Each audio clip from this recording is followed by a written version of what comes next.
What happens to a nation when its crown loses power? When regional warlords rule instead of kings? When unity becomes a memory, not a reality? This is the story of Zemene Mesafint.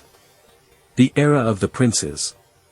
One of the most turbulent and defining periods in Ethiopian history.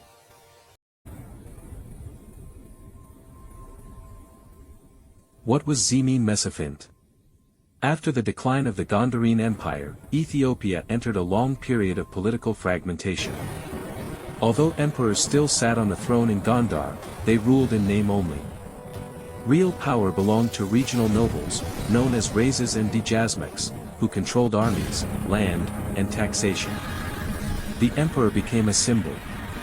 The princes became kings in everything but title.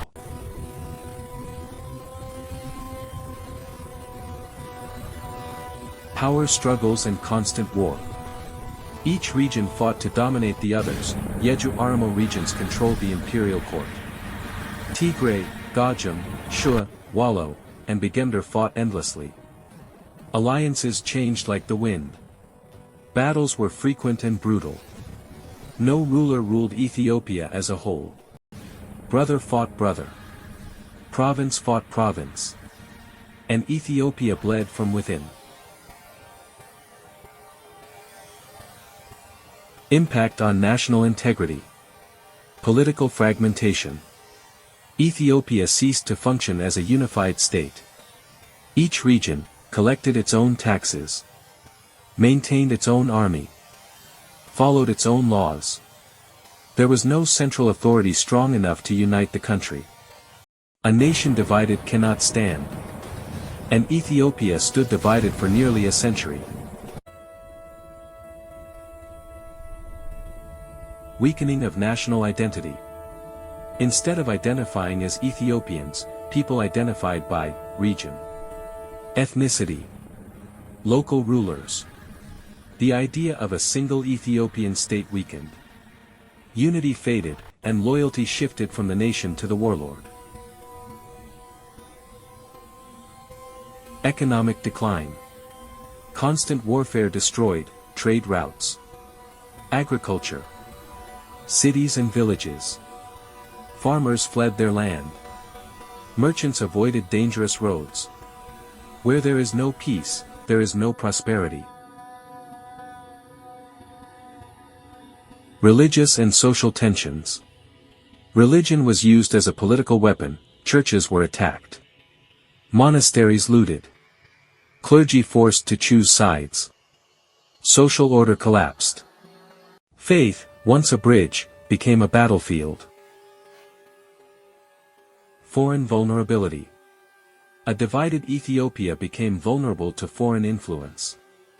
European powers studied Ethiopia's weakness, explored diplomatic and military entry points. Zemene Mesafint prepared the ground for later colonial pressure. Internal weakness invites external threat.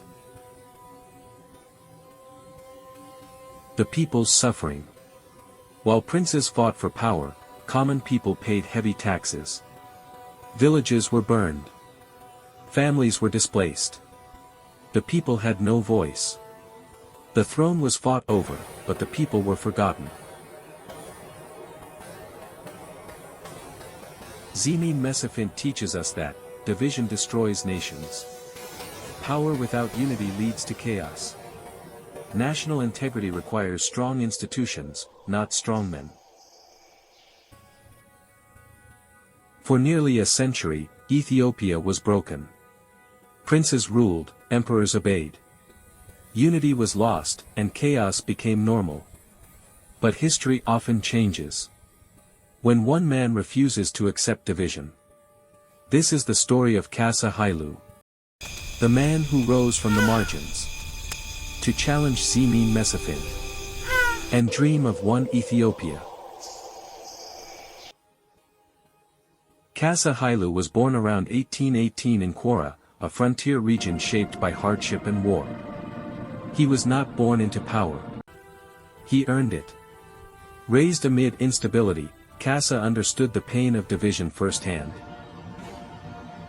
Narrator. Regional rulers fought endlessly. Loyalty was bought, not earned. The emperor was powerless. Kassa refused to serve the warlords. Instead, he built his own force. Not through fear alone, but through discipline, fairness, and vision. In 1855, Kassa Hailu was crowned Emperor Tewodros II at Dirashmeryam. This moment marked the end of warlord rule. The return of central authority. The rebirth of the Ethiopian state.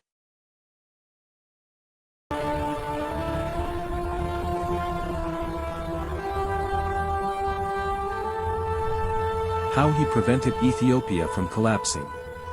Crushing regional warlordism. Disarmed rebellious princes.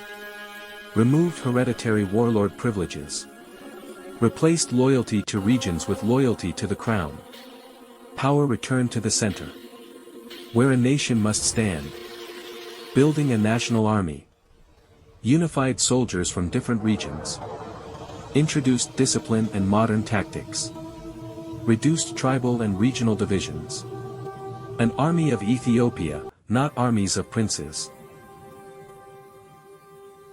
The vision of Kassa Hailu, Tewodros II. Unified Ethiopia. Tewodros believed Ethiopia must be one nation. One law. One purpose. Not a collection of fighting regions. A modern Ethiopia. He dreamed of modern weapons. Skilled craftsmen. Education and technology. Self-reliance, not dependence. He wanted Ethiopia to stand equal. Not bow to the world. A strong central state. Tewodros believed, without authority, there is no unity. Without unity, there is no survival. His methods were harsh, but his goal was survival.